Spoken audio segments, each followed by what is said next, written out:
Inside the Birds is back. What's going on, everybody? It's Geoff, Mosher, and Adam Caplan. I think there was something in my throat there because that was a little bit of a weird intro. It sounds like I just hit puberty for the first time, but nonetheless, we're still back. That reminded me of the Brady episode when was it Bobby reaches puberty or Peter, one of the two. Oh man, that Brady. I thought you were talking about Tom Brady, but yeah, no. It's just funny when you mention stuff. Aren't they singing in that episode? And then he can't sing because his voice is changing. It's time to rearrange, folks. The folks older than 40 remember that one. Yeah. Definitely. So we're back. We're here with a game day preview podcast as the undefeated Eagles will travel out west. Sort of a house of horrors for them in the past. We'll get into that. They're going out to State Farm Stadium to play the 2-2 Arizona Cardinals, a team that their record might be a little bit deceiving. I don't. 2-2 means you're okay, you're 500, but this team is struggling in some major areas that we'll get to.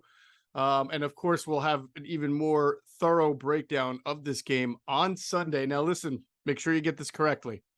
Our pregame show is still going to be 10 a.m. till noon, even though the game doesn't start until 4. We want you to enjoy your 1 o'clock football and enjoy Inside the Birds pregame live. And the only way you can do that is if we broadcast or air stream, whatever you want to call it, at 10 a.m. till noon, and then let you have fun in the early afternoon. So make sure you're keyed in to the Inside the Birds socials, YouTube, Facebook, whatever, at 10 a.m. as normal for our show. Yeah. Oh, by the way, so the great thing about it, of the technology, so it just auto repeats Twitter, Facebook, and YouTube. So if you miss it, let's say you're running errands because it's a late game, particularly for those of you in the East Coast. Just watch at 1 o'clock if you want. Yeah, you can watch it at halftime of the 1 o'clock games too. Yeah. One of the coolest things that some people have actually emailed us about. I guess they don't. Thankfully, they're not watching while they're driving, so they listen on their way to the games on Sunday in the car. They put it on Bluetooth. How cool is that? I think it's pretty awesome. Very, very, very excited by all the feedback. Very appreciative to the fans. So really want to keep this traction going forward, and we're doing some of that on Patreon. We've gotten a ton of Patreon subscribers this past week alone. I think a lot of people were impressed with the John DiFilippo interview that is up there, and it will stay up there. So if you're not a Patreon subscriber, but you do want to, get this interview, and then we'll have another one coming this month, a special bonus podcast with a NFL defensive coordinator. Then make sure that you're a subscriber. So you can go to patreon.com/InsideTheBirds to subscribe. Adam's been doing his Wednesday night Discord chats. So that's always been fun. We're getting great feedback about that. 8 to 8:30 p.m. every Wednesday. Adam does a little a chat with the folks on Discord. So it's been great. And then, of course, we've got the Q&A show. Had a great one this past week. Make sure you check out all their great kind of stories and anecdotes. Another great breakdown from Jason Avant, this time on wide receivers catching the ball in the rain. I mean, he gave a really thorough explanation of what's the difference for receivers in the rain and how they kind of combat those inclement weather games to be able to catch the ball. So something you definitely got to catch. And of course, we'll have our pregame show and our postgame show, myself, Adam, and Trey Thomas, right after the game. It'll probably be about 7:30, 7:45-ish, depending on how quick the game is. And Adam, myself, and Trey Thomas will recap the game. And I know Trey has people excited because he's been pushing the undefeated envelope since like week 2. So now here's the question, because we've worked with Trey. 2 years ago, he was doing a pregame show, and we know him pretty well because he jokes a lot. Yeah. Do you know him better than I do? You've known him for a long time.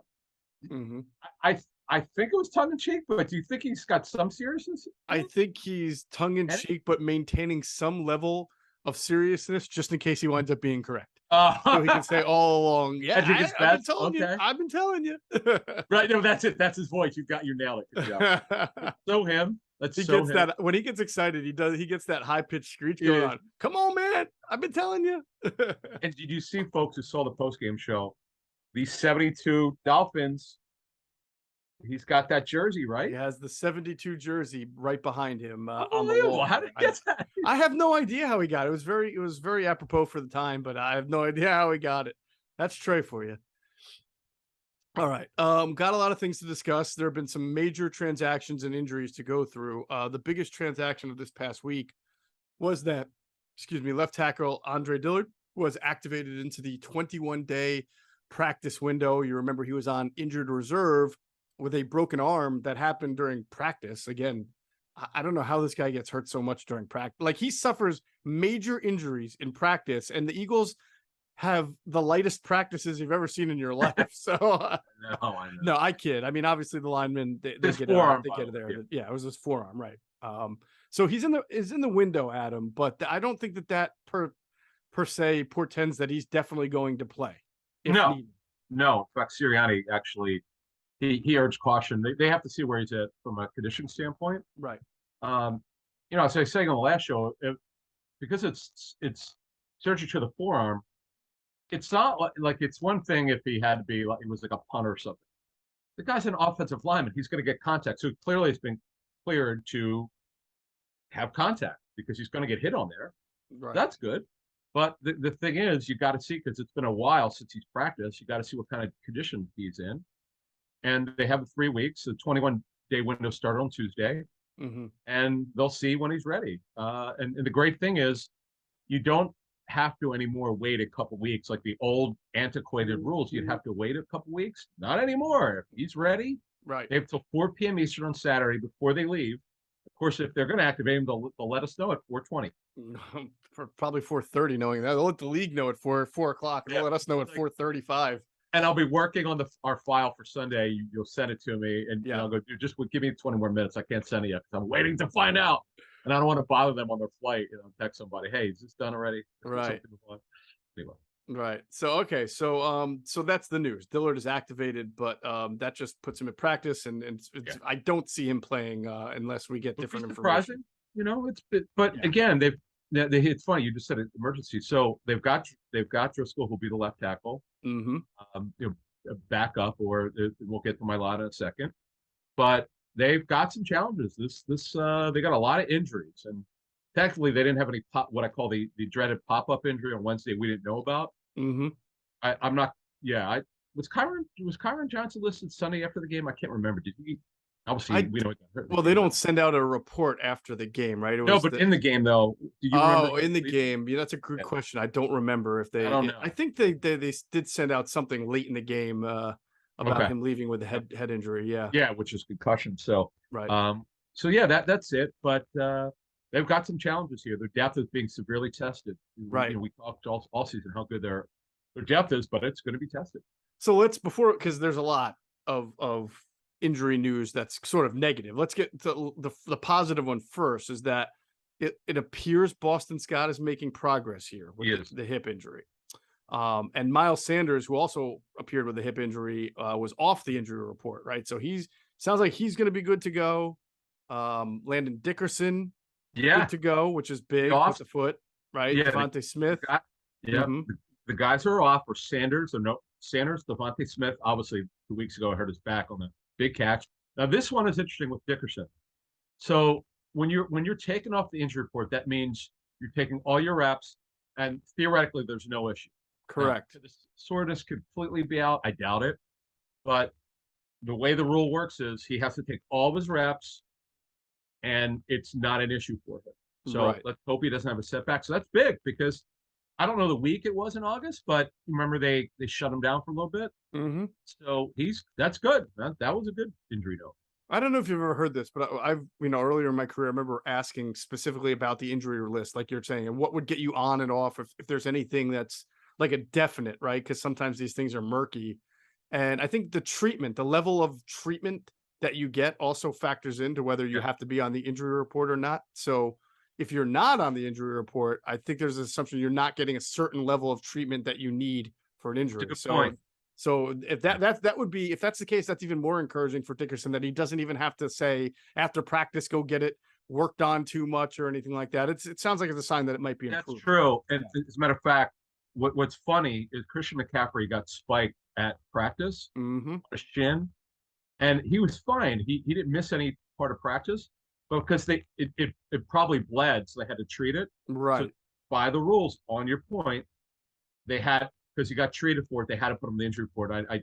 He had a funny line some weeks ago about if I go to the bathroom, they're going to put me on the injury report. I saw that. Yeah.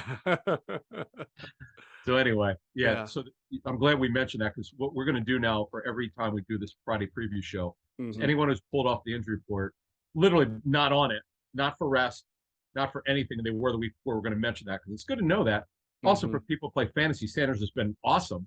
He's headed for his first great year. You know, knock on wood, he doesn't miss any time, but he's he went in the 10th round. Some leagues I checked, 10th round. Wow. People are so sick and tired of him, but not just Eagle fans have been getting hurt, but people play fantasy. So in a lot of leagues are like, oh, this guy, forget he's an afterthought. Well, he's been the best value in fantasy so far.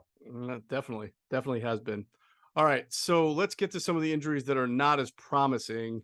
And I think when you talk about traveling to a road game, the biggest concern you have, these games tend to be close, and you want to have all your faculties in order in special teams. But we've talked about the last podcast. They signed Cameron Dicker, the kicker, because of Jake Elliott's injury. So what do we have with that, Adam?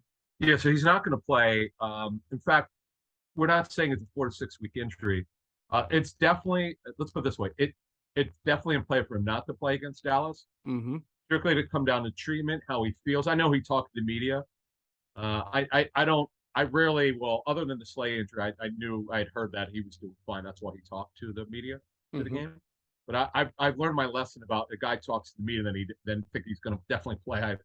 I've been fooled before. I'll leave it at that. We all have. I've talked to players in the locker room like you have, and they seem fine. Now, here's the problem: it's not up to them. Like they say, "Oh, I'm good, man. I'm going to play." And then the medical, like something happened from the practice tape. Like Belichick's famous for this. Yes. Talking to coaches work for Belichick, he doesn't like what he sees by the way the guy moves. No, don't care. He's not playing. Okay. So that it is what it is. But Elliott, we're told, on the right ankle injury, and I have to give this kid credit. Based on what we know about this injury, the fact that he was able to play, take the kicks that he was allowed to kick, field goals, whatever. Now, this injury may have played into, and I'll give Sirianni credit. I know he didn't want to. Whatever it might have been on WIP, I can't remember the interview he gave, but he didn't want to give away the strategy about why he didn't allow him. Why when they were up 8, they didn't take that kick. That may have played into it. Who knows? Yeah. But our understanding is that don't count on him for next week. We'll see if he's going to play against Dallas. The rehab will have to be great, and we'll see what happens. But and by the way, there was at least one other team involved trying to sign Dicker the kicker. Man, people went out of their minds on my Twitter account. People enjoyed my Dicker flicker. I love that. Right? If they can get him involved in a flea flicker, that would be great. The Dicker flicker. Yeah, it's funny. People can't wait till we talk about this on Sunday. I've already seen it on Twitter. People can't wait. They're talking about Fletcher Cox and all the funny names. And kudos to, I think it was Connor Hughes, the reporter that covered league a while. He took my tweet on Eagles signing him, and I corrected it to the practice squad. People didn't see it, but all the funny names over the last 15 years, and he's got some. I mean, he must have. I don't know where he got all these names. I don't know if he spent time researching it. It's hilarious, absolutely hilarious. Awesome. All right, let's talk about some other injuries. In fact, I neglected to mention when we talked about the positivities. Milton Williams being off the injury report with the knee, and of course Darius Slay was able to practice in full on Thursday, so that was really good. No longer listed. Also, he had the forearm. No, he is listed, but the back. I'm sorry, the back is no longer listed. He was on the back. Oh, the back. Right. But he was able to practice in full. Is what I. Yeah. So the forearm is still listed on it, but he took all his reps. He'll play. It was never in question. It was just really. I still don't have an answer. I'm working on this for Sunday. Maybe maybe folks know are watching this. Chime in on our YouTube page, because I know a lot of people when they watch, they chime in with some comments. I don't know of a guy that had a forearm injury that either wasn't broken or wasn't. Maybe he's got a deep contusion. I don't know, but maybe that's why, because he couldn't take contact. He was really sore. That was my guess. Yeah, that was a pretty, maybe not a deep, but maybe just one of those like really painful at the time, and the weather is crappy, like, and yeah. Oh, it's weird. It's weird, but hey, it's great for the Eagles. Right. He'll be good to go. Patrick Johnson has not been cleared. He hasn't done anything yet. Kyron Johnson, who only really plays on specials, he got a little bit of work on Wednesday. And then that's so also on I guess on a good note, Sayamalu was able to do some limited work in the last practice that they issued a report for. So we'll see how he progresses throughout the week. I mean, if he's able to get there limited with an ankle, makes you think he'll be able to give it a go, but I don't want to jump the gun there. Yeah, with his injury history, I wouldn't count on that one. I agree. And then what do you know about Jordan Mailata? All right, so here's the thing with Jordan Mailata. I'd be shocked at this point if he plays on Sunday. I think it would take quite a. We talked about how it's a pain tolerance issue. That he had to deal with the shoulder. That the MRI that he had didn't show any structural damage, but that it's a pain tolerance issue. And it's my understanding that it's still there's the pain in there. So it's hard when you're a left tackle and it's a shoulder injury. Think about how much they use your hands and punching and fighting off enormous men. So I'd be quite surprised if he was able to go, and then we'll have to see moving forward if the pain subsides or if it's able for him to play through. I feel like it's a little bit like what we're talking about with Jake Elliott, where it's just not going to happen this weekend, and you're hoping for better results by the following weekend. All right, so let as of now, what we're expecting is Driscoll be the left. Okay. Yes. You've got on the 53 is Opeta as your top backup guard. You can play right or left guard. And then you got Juergens. We know they cross-train in training camp. Yeah. You're asking for a lot, right? Josh Sills can play guard or tackle. That's it on the 53. Yeah, I wonder if they'll even be comfortable activating Josh Sills at this point. I mean, you almost think they have to, but not necessarily. I mean, it sort of depends on, is Dillard active but doesn't play? Like, I don't know. Oh, yeah, right. We're assuming right now Dillard's not playing. Now, if Dillard could play. Right. Let's put it this way. I think even if Dillard is activated, though, and can play, they still may go with Driscoll at left tackle because Dillard literally just got back. So. Exactly, because conditioning is certainly challenging endurance. But now, the kind of guys who come off the practice squad, Roderick Johnson has started games he did for the Texans, who can play right or left tackle. Yep. You've got Cameron Tom was really a backup center who had some experience with the Saints. Tyrese Robinson's an undrafted free agent. I don't see him being I don't see him being activated, barring something unforeseen. And Jared Woods is with them in training camp. I don't see him being. I just don't see you going. To me, Cameron Tom would make the most sense because he has experience with the Saints, and that's they're getting down to nitty gritty. I think this again. I don't know. I have no idea what's going to happen with Dillard. I doubt he's going to be able to play. So I doubt they're going to activate him. So if your two backups are Juergens and Opeta, you're talking about a guard and a center guard. I would think that those are your two, and then you call up the tackle that you just mentioned on the who's Roderick Johnson. Yeah, they have to Roderick Johnson. So I think that you have 8 guys. I think that'll probably just be it. I think 8 would work. You can't go in with 7. You're asking for major trouble. Correct. Oh boy, the Eagles are starting to. They're getting the injury bug. The good thing is none of them are serious right now, unless something unforeseen. We find out something unforeseen. We're not expecting anything, but let's see. So we went over Mailata. You got that. Yeah, the last one left would be Avonte Maddox. I mean, he missed the last game. Yeah, I'd be shocked if he played. Yeah. I'll use your word shocked based on what we know. He hasn't practiced since he got hurt in practice last week. We're going to have some information on Sunday's pregame show on him. It would be one of the all-time turnarounds based on what we know about the injury, just because he got hurt. He hasn't worked since then. He's getting treatment. Right. Now, I understand the game's Thursday. Right now, it's Friday morning. It would just have to have a great turnaround. That's kind of where it's at. All right. That is the long. Is there anybody that we did not talk about here? I think it's a long list. Let's talk about. Let's still sticking with injuries. The Cardinals have a bunch of injuries. All right. I talked to my guy with the Cardinals. So here's what we got. Hollywood Brown foot. It's a lingering injury. He'll play, barring something unforeseen. AJ Green, very questionable with the knee injury. He got hurt 2 weeks ago. Didn't play last week. He got jacked up on that 2-point conversion. He got hit really hard, and he also hurt his knee. So at least he's starting to work this week. If he works today, have an outside chance to play. They'll see what happens. They're not counting on him. DJ Humphries, their left tackle, should be able to go. That's big for them. Okay. Yep, they're hopeful with him. Left guard Justin Pugh. The problem is a lingering injury. It's elbow. They don't know about him.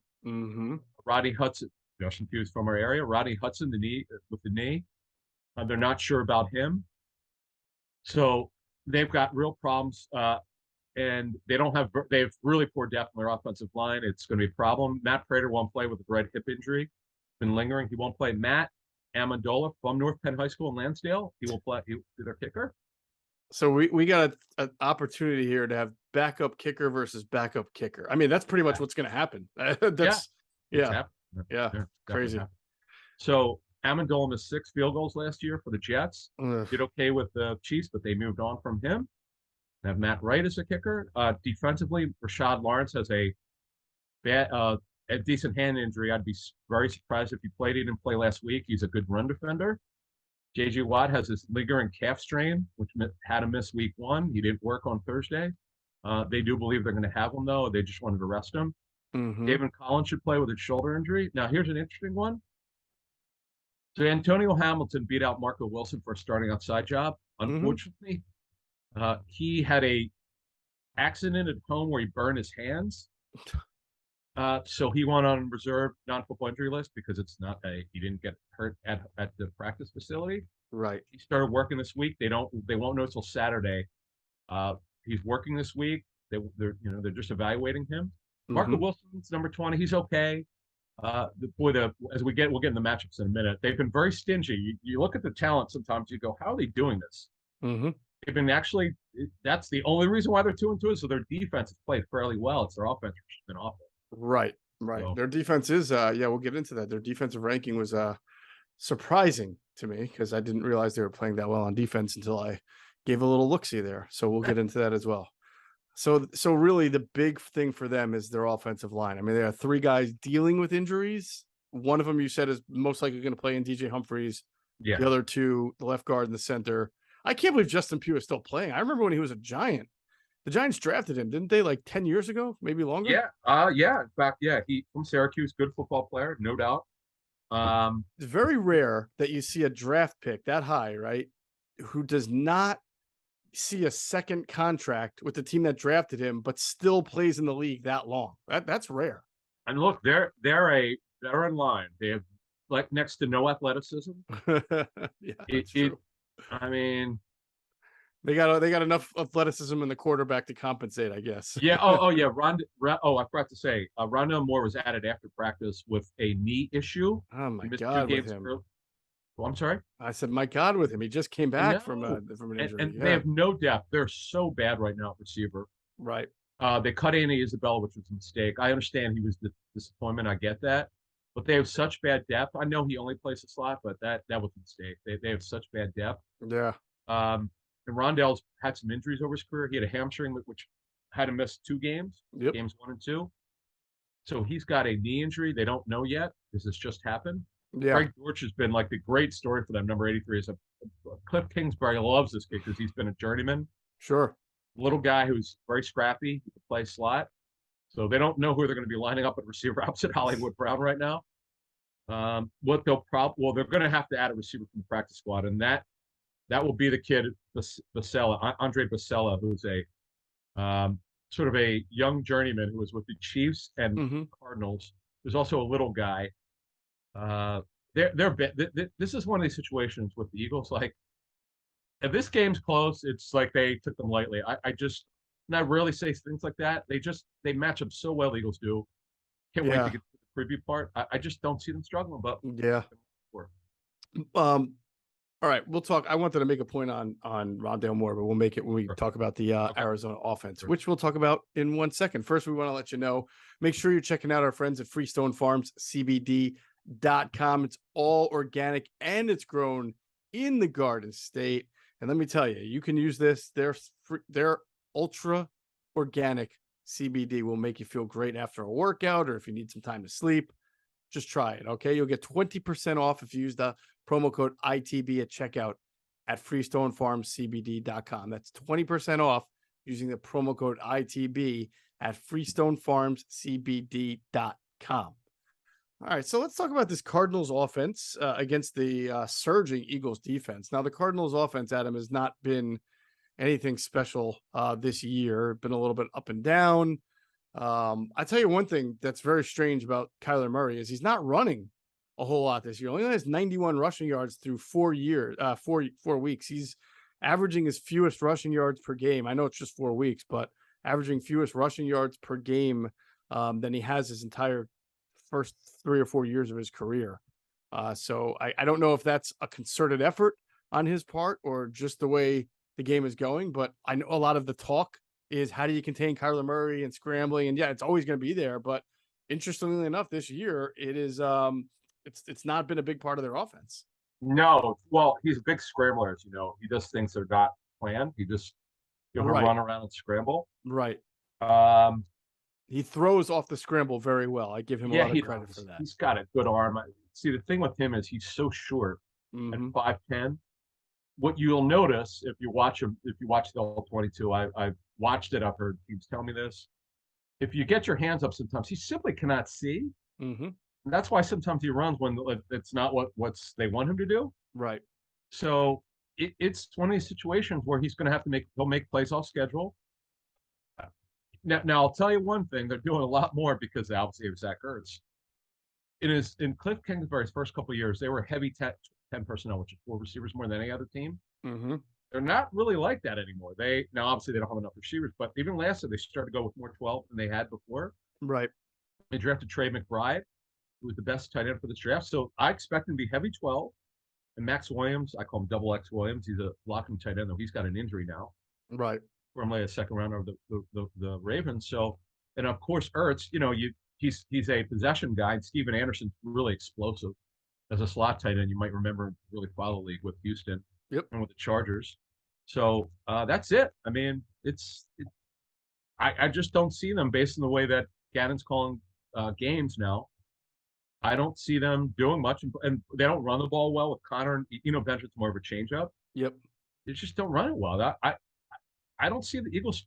If the Eagles give up more than 20 points, I'd be very disappointed if I'm an Eagles fan if they do that. To your point, they're middle of the pack as far as total rushing yards. They're averaging around 112 per game, but per attempt, 4.15. That's 20th. So, like you said, they obviously try to run. Yeah. They don't mind trying to establish it or get it into a rhythm, but they just don't run the ball very well. I mean, their offensive line, like you said, is not very athletic. Their best running back, James Conner. We talked about this last podcast. He had like 15 touchdowns last year, something ridiculous, but he averaged less than 4 yards per carry. It was clearly a lot of, good goal line runs, but he wasn't an effective and efficient running back for the long haul.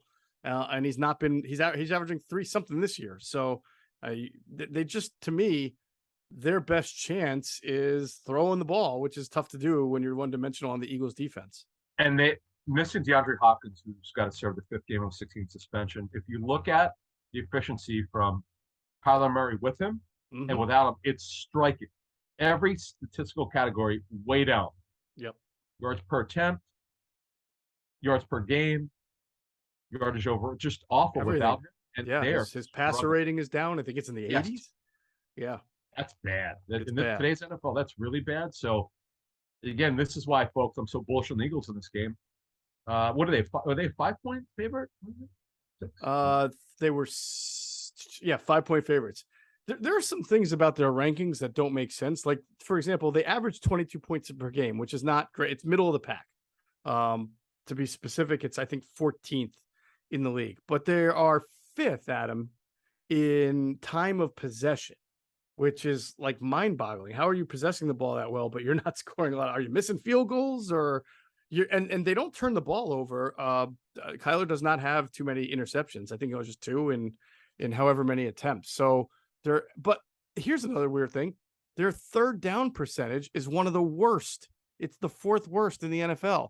So how do you have the 4th worst third down percentage in the NFL, but you have one of the better time of possession marks in the NFL? So something does not compute there, and I'm not quite sure what it is. Well, here's the thing. So first of all, let's go to last week's game. Who do they play? Maybe the worst offense in the National Football League. Baker Mayfield is the worst rated passer in just about every category. He's been awful. Awful. I think, without looking, I believe he's the only passer so far to not throw for at least 200 yards in a game. My God. In today's NFL. Exactly. Oh. And he had a good training camp. It just shows you AAA baseball. That's the minor leagues, man. Training camp. Man. Training camp especially. But yeah, and look, they don't do anything now. Hollywood's terrific. He's super explosive. He had a Yeah. great game last week. Yep. You know, I'll be interested to see what they do. We'll ask Purcell and Avant on Sunday show how they. We know the Eagles, they play the way they play on defense, but do they pay any particular attention to Hollywood Brown? We'll see. But that's literally the only guy I'd be worried about from the. I agree. We talked about how the Eagles play the matchup zone concepts across the middle, and that leaves one-on-ones on the outside. And if Kyler can extend the play, get away from the pass rush, then I like Marquise' chances of beating like Bradbury if he gets that opportunity, because he has a lot of speed, and Bradbury's really not a man corner. But again, that's if Kyler can break the pocket, keep his eyes downfield, and make the play. How many times are you can do that a game? Like 9 or 10? It's you don't usually get that many opportunities of that kind of a shot play, but nonetheless, that is the kind of play that would concern me for the way the Eagles play defense.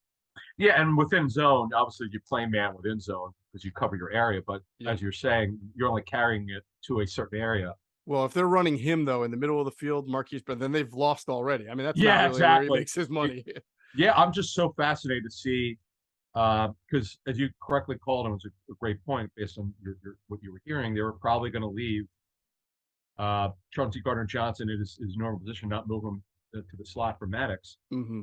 And they'll take the chance with Josiah Scott. Look, he had some plays he gave up, and they got bailed because of Lawrence was horrendous, and they're going to have to be sharper. They that's the untold story is some of the plays that they could have given up Mm-hmm.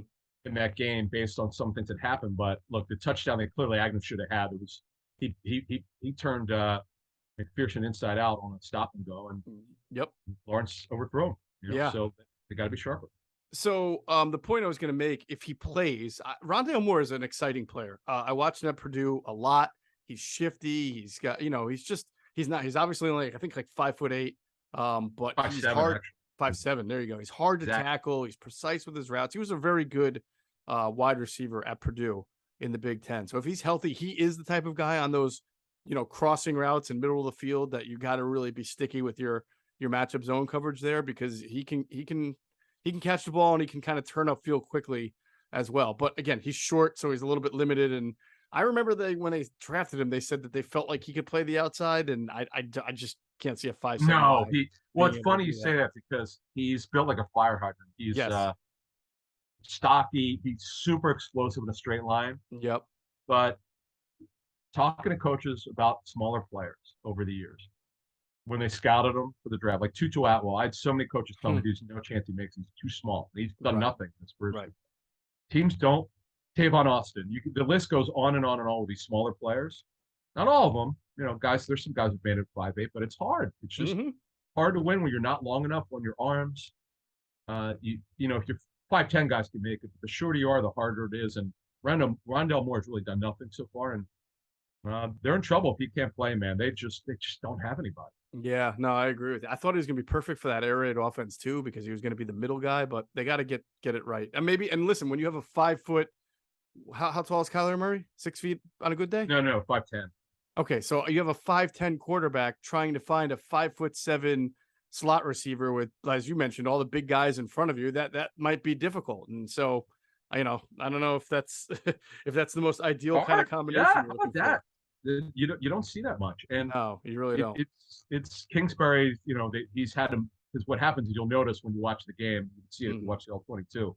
They'll move him a little bit in the pocket so you can get a clearer picture because he's so short. Right. And what I was saying last week with Trevor Lawrence, someone told me this, and I thought it was a good point. The guy playing the league told me, when you're playing against a team that is playing with a lot of short drops for the quarterbacks, you've got to put your hands up for your defensive linemen. Mm-hmm. And the Eagles actually did that. In fact, I think it was Reddick. I talked about this in the last show. I think he was the one who distorted the receiver's vision. So now this quarterback, who's like 7 inches shorter than that quarterback, this guy's just short. Just put him up because he won't be able to see. Yeah. So all right, we will.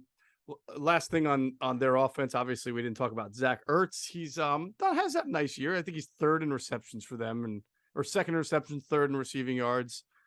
He's still a threat. They talk about him this week, like he's a really big part of what they do in their offense. I mean, the numbers don't necessarily support that, but I'm sure his leadership is there. Kyler Murray joked in the press conference that he's kind of always open, and Kyler has to do a better job of finding him when he's open. But it's going to be good to see Zach against the Eagles. Will be a little weird. It's kind of the reunion tour continues. Another one. Yeah, he had another one. Then you got Jason Peters next week, remember? So Zach did score last week. He caught all 6 targets, but the star was Hollywood Brown, I think. Yeah, really definitely. And we didn't talk about it, but obviously this is a game where if your coverage can be just decent, you would think the Eagles D line would have a chance to really do some damage against this offensive line that's older and not very athletic. God, Kelvin Beachum has been playing forever, hasn't he? Yeah, he's a good dude. He is a good dude. I've heard he's a good dude. Yeah. He moved from left with the Jets to right with the Cardinals, and it worked. Yeah. I'm interested to see what Kingsbury has to drum up some offense. Boy, the way the Eagles are playing defense, I know they had a couple issues with, which didn't get exposed because of the rain, and Lawrence was terrible. Mm-hmm. But the Jags, even with Zay Jones not playing, still better. They have better offensive talent, I think, overall. Yeah. Because they don't have that run game. They don't have the running backs that the Jags have. The Jags don't have a great offensive line, but I like the way that before this Eagles game, I like the way they're using Lawrence. Mm-hmm. So it's kind of intriguing. But Hollywood Brown, that's the guy. Shut him down. If Hollywood Brown has less than 50 yards, no, I don't know if they're even getting a touchdown this game. That's how hard it's going to be, unless the Eagles just don't show up defensively and someone overconfident, which I don't see. They've handling success, I get, is week to week, but so far they've handled it very well. Yes, absolutely. All right, let us flip the script here and talk about the Eagles offense versus Arizona Cardinals defense. First, we want to tell you about our friends at PHLSportsNation.com. They're enhancing the fans' experience with their coverage of all Philadelphia sports teams for the fan, by the fan. That's their motto, so make sure you check them out at PHLSportsNation.com. We'll pause real quick for another word from our great sponsors, including our friends at Sky Motor Cars. And if you happen to stop in at Sky Motor Cars out there at Westchester, PA, make sure you tell them Adam and Geoff sent you. If not, make sure you check them out at SkyMotorCars.com. All right, so the Eagles offense, which right now is like a freight train that, if you're trying to stop it, you're basically throwing yourself onto the train tracks here. I suspect, Adam, with the injuries that the Eagles are dealing with, both at the tackle and then we'll see it at guard if Sam Malu can play. Regardless, I think that I wouldn't be surprised if they called up Tungiai they're probably not going to be able to have two elevate. They're going to have to elevate the kicker and they're going to have to elevate a tackle. So maybe you won't see Tungiai, but I was thinking that they might want to get some 12 personnel going on against this kind of a 3-4 front. I'll say this much. Yeah, the bench shows runs a 3-4 front. I think it's bombs away. I don't think, first of all, tight ends absolutely annihilate this. They're terrible covering tight ends.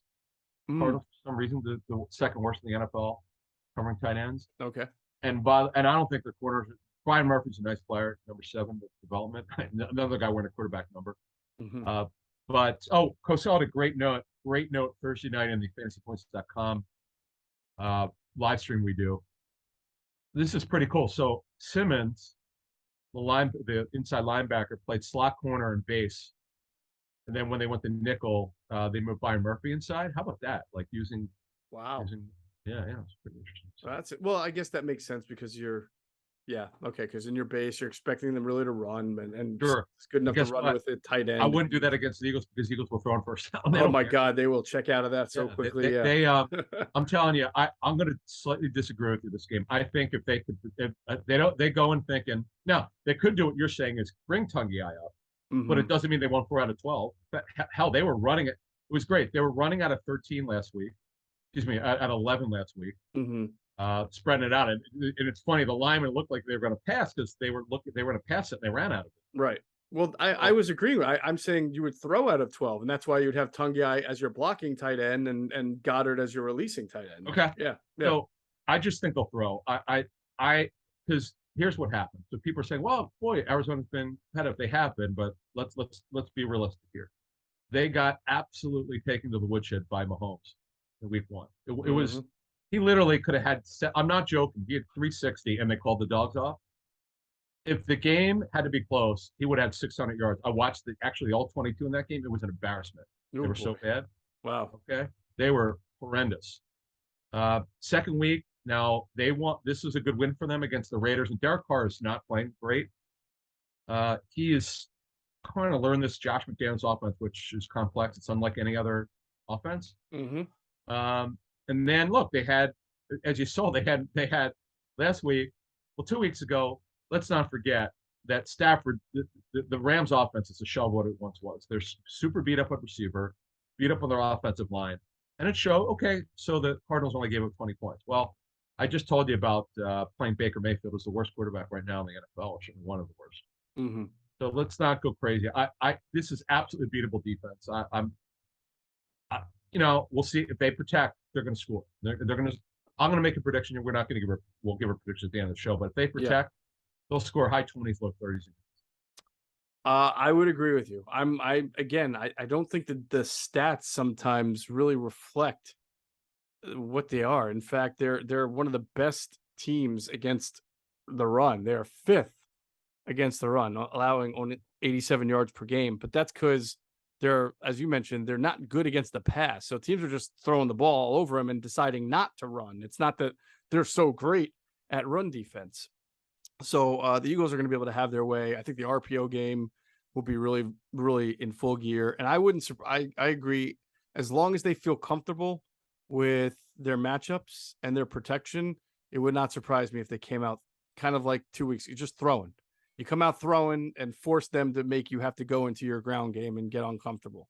Yeah, I just think they're so. I've never been this bullish on the Eagles offense. I don't know what it is, but I've just felt this since May that they're going to be tough to deal with. And just going to practice and hearing certain people with the Eagles talk about what this offense could look like if everybody's healthy and protected and all that. It's exactly what people thought it would be.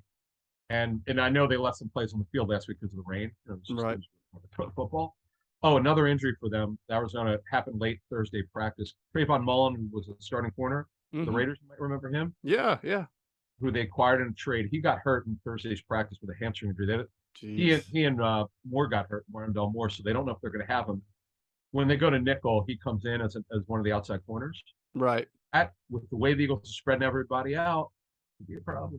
I mean, I'm looking at it. They give up 26 points a game. It's fifth worst in the NFL. Their red zone defense, sixth worst in the NFL. Their third down defense looks like it is 1, 2, 3, 4, 5, 6, 7, eighth worst in the NFL. These are categories that are really important. These situational football categories that they're just not very good at. They don't have a ton of sacks. They're actually last in the NFL in sacks per pass attempt. Yeah. So if anybody's ever seen the movie Office Space or something, where the two Bobs are kind of interviewing the other guy for his job, and they say, "What exactly do you do here?" It's like, what do the Cardinals do well? That's funny. Oh, by the way, the Cardinals have given up 3 receiving touchdowns to running backs. Clyde Edwards-Helaire had 2. Christian McCaffrey had 1 last week. Ooh, big Miles Sanders game coming. Yeah, and he's been great. I'll tell you what, Sanders is catching the ball well. I know they don't throw it a ton to him, but he's catching it well. He's concentrating. I love one thing he did a great job. I was told, I didn't see this. I want to watch. It's going to make me go back and watch this. He's looking the ball in really well. Sometimes he lifts his head up and try to catch it. If you watch me on YouTube, he's looking it in, pulling it in, then going. That's a big difference. Yeah, no doubt about it. Good stuff. He's actually catching the ball better than Kenny Gainwell, which who would have thought that going into the year, right? I don't care. I'm not putting that on Ertz last week. Dude, you got to look up. It was in his hands. Yeah, you got to look up. You got to expect it.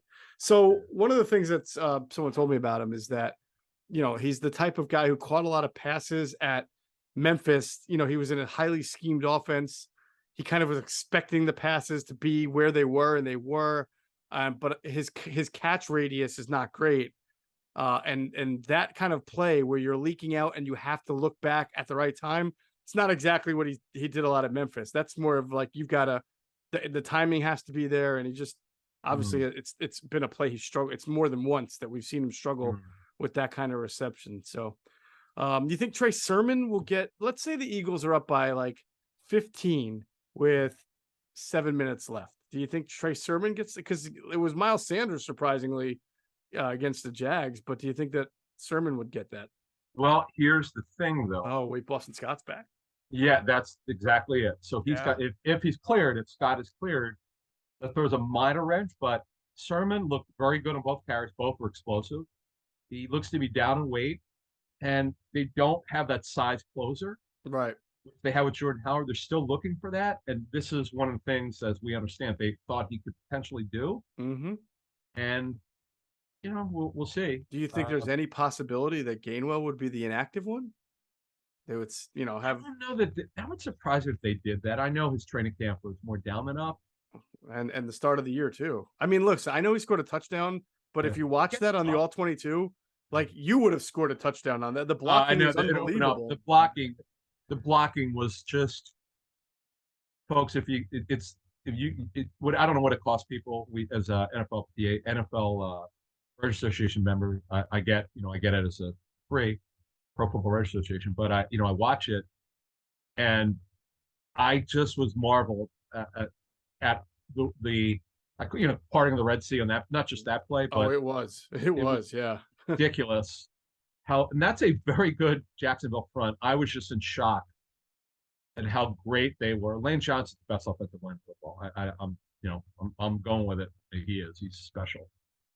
It's funny because he's not one of the highest graded offensive linemen in PFF's gradings, but I agree with you. Who knows how those NFL people, and I love PFF, but I don't understand the grading system. No offense to them, when they had Evan Mathis as the top rated offensive lineman that year, and I know Evan pretty well. Yeah. I remember congratulating him, and I was like, dude, I don't know if everyone feels that way, but that's awesome. Yeah. He had a very good year that year. He was really good. Yeah, he was very good, but it was hard to say he was the best offensive lineman in football. Yeah. The people with the Eagles at that time did not agree with PFF. I'll leave it at that, because they don't do grading the way PFF does. They just they grade the tape. They don't have a number system. They just go, okay, here's, because they have better, because they know the way it had to be blocked. They know what the play call was. Yep. But Evan was an amazing story, one of the more unlikely stories. Mm-hmm. The journeyman, he was an absolute stud for a couple of years for them. It's one of those where they never were expecting it. Hell, he had an MSB deal. And like that was the craziest. When you sign an MSB deal, which is minimum salary benefit, no one thinks much of you. Correct. And he was just a great story of development. Yeah. All right. So wide receivers, I would think this is a pretty good matchup for Devonte Smith and for AJ Brown. I mean, these are not great corners that and you just mentioned Antonio Hamilton not there, and maybe Trayvon Mullen. So again, if protection's good, as it should be, it's going to be some opportunities to take your shots here. Yeah, Murphy's really good. Byron Murphy, number 7, who's a second rounder. I forgot about Murphy. He's a good player. He's good. He is. Yeah, he's good. Cosell said he moves in. I think he moves inside a nickel. Obviously, Budda Baker's great. Yes. Jalen Thompson is a good player. But man, they just don't cover tight ends well. So I'm expecting this could be a Goddard game. I know he's been good. He blocked great. He's had a good season, but remember the back-to-back games where he had monster catches? Yeah. Could be. Yeah. I wonder, Vance Joseph's a good defensive coordinator. He likes to, he plays that 3-4 front. I'm pretty sure he mixes his coverages up. So I wonder if they've been playing maybe more like kind of cover 3 this year, and which always exposes your seams a little bit to the tight ends. So we'll see. We'll see what he kind of has in store for Jalen Hurts. This has been, the whole stadium has been a house of horrors for the Eagles. They have not won there. They have not ever won in State Farm Stadium. How many times did they play there? 5 times. Okay. So they've lost 4 regular season games, and then of course the 2008 NFC Championship game. They have not won in Arizona in general, going back to Sun Devil Stadium, I want to say since 2001. Ah, really? Yes, that is now over 2 decades. Look, 2 years ago, Hurts played very well. Remember, he yeah. Did he start that game, or did he come off the bench? I don't remember. No, he started. I think it was his first road start. Oh yeah, that's right. He took the safety, and everyone's like, "Oh boy, here we go." And then he played really well. Yeah, they were down 16-0, and his touchdown run tied the game in the fourth quarter, I believe, at 26, and then Kyler Murray threw a touchdown to DeAndre Hopkins to take the lead, and then they held on there. Everyone was killing Jim Schwartz for that, killing it. I don't know if it was a picket fence game, one of the picket fence games over his career. No, I think that was one where Michael Jaquette was like wound up one-on-one on DeAndre Hopkins. Oh my God, I can't believe you mentioned he was cut on Thursday by the Chargers. Yeah, I saw that by the Chargers. Yeah. It's just so funny you mentioned him. Everyone got so excited because he was a former receiver. Then he moved to corner or something. Yeah. Because he's long, and we told people be careful. He's a major project, probably not going to make it. Right. And give him credit for trying to make it somewhere. But yeah, look, this is a game again. We'll obviously we're way more on Sunday. I can't wait for this pregame show because we get a lot more different stuff that we're working on for Sunday. But this is a game the Eagles should win. I know a lot of people, some of our Patreon subscribers, said they're going to be there. And we're looking forward to seeing what happens here. And hopefully that grass is better than what Andy Reid was talking about. Oh, boy. Yeah. By the way, Quentin Michael will be in the house. He's going to the game. Yeah. Good for him. Yeah. Awesome. Good for him. Okay. All right. Well, that's going to do. Well, let's do our prediction. It's prediction time. So, as I mentioned, if you go to Bet Rivers app or Rivers Casino, if you walk in there, you will find that the Eagles are favored by 5. At least that's the last I saw. And I'm going to get you the total there here in a second. I think it was a little higher than I thought it was going to be. Maybe they're kind of thinking of the history is these two teams score high in that stadium when they play each other, but I don't know how much that matters for today's matchup. Yeah. 49 is the total. Eagles favored by 5 with a total of 49. But it's funny. Okay, I didn't know what the total was. By total, I've got it. Eagles 30, Cards 17. 30-17? Birds, yep. All right. I have the Eagles winning 26-16. So. Oh, wow, really low. Yeah, we're I guess look, 42. So we're both a little on the underside there. Yeah. If D-Hop had been there, okay, that's it. He's a game changer. Now I know he turns 30, but we're just 30. But he's one of the top possession receivers in the last 10 years. They need him desperately with Hollywood Brown running downfield. With Ertz and McBride, it's just a different story. They need another pass target. They're so bad running the football. I'd be shocked if the Eagles struggled against that. They just everything points to the Eagles winning this rather handily, but they don't win on paper. You win on the field, and we'll see if that talent shows up. All right, we'll continue to break it down on Sunday at the pregame show, 10 a.m. till noon at Rivers Casino and Sportsbook. Me, Adam Caplan, Greg Cosell, and Jason Avant. And by the way, that show there's going to be a nice little wager between myself and Jason Avant for a big game that's coming up that you'll have to does not involve the Eagles. So you'll have to watch to see what happens there. All right. That's going to do it for this episode of Inside the Birds, the leading podcast in Eagles Intel. Big thanks, as always, to our producer, Tyler Strasser, doing a great job. And we thank you, as always, for flying with us inside the bird.